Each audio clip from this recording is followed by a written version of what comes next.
오늘 우리는 대한민국의 민주주의와 법치를 지키기 위해 이 자리에 섰습니다. 최근 정치권에서 불법 탄핵과 부정선거 의혹이 해소되지 않은 상태에서 조기 대선을 주장하는 움직임이 있습니다. 이는 헌정 질서를 뒤흔들고 국민의 주권을 침해하는 행위입니다. 저는 이러한 탄핵을 지정사실화하여 이를 바탕으로 권력을 재편하려는 모든 신호에 대하여 단호히 반대하며 이번 탄핵은 반드시 각하되어야 한다고 강력하게 주장합니다. 이번 탄핵은 헌법과 법률을 위반한 불법적인 절차로 진행되었습니다. 특정 정파의 정치적 이해관계를 위한 수단이 되어서는 안 되는 탄핵이 명확한 법적 근거 없이 추진되었으며 절차적 정당성마저 결여되어 있습니다.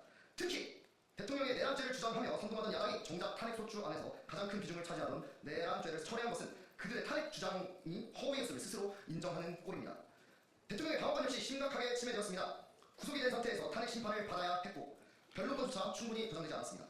헌법재판소가 무리하게 일정을 조정하며 심판을 강행한 점 또한 정치적 개입 의혹을 낳고 있습니다. 헌재는 어떠한 정치적 압력에도 흔들리지 않고 법과 원칙을 지켜야만 합니다. 공수처 역시 내란죄를 수사할 권한이 없음에도 불구하고 무리하게 개입하여 대통령을 구속하였으며 이는 명백한 권한 남용입니다. 정치적 중립성을 상실한 공수처는 더 이상 존속할 이유가 없습니다.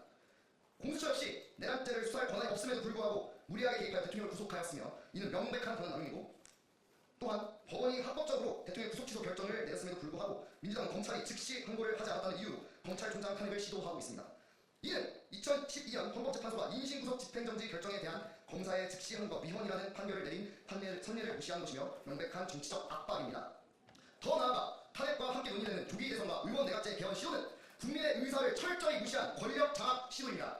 국민이 직접 선출한 대통령을 정치적 이해관계에 따라 탄핵하고 다시 조기 대선을 통해 권력을 재구성하려는 움직임은 민주주의를 근본적으로 훼손하는 것입니다. 또한 거대 야당이 독점적인 권력을 행사하는 상황에서 의원 내각제 개헌 시도는 국민의 직접적인 선택권을 제한하고 일부 정치 세력이 권력을 장악하는 결과를 초래할 것입니다.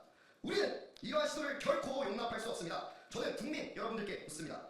자신들의 뜻과 다르게 행동했다고 탄핵을 강행하는 것이야말로 헌정 질서를 무너뜨리는 진짜 내란이자 전체주의 아니겠습니까? 현 대한민국은 제왕적 대통령제가 아닌 제왕적 거대 야당의 시대입니다. 우리는 자유민주주의를 수호하고자 하는 청년들로서 이러한 불법 탄핵을 저지하고 조기 대선과 의원 내각제 개헌 시도를 막아내며 헌법 질서를 바로 세우기 위해 끝까지 싸울 것입니다. 감사합니다.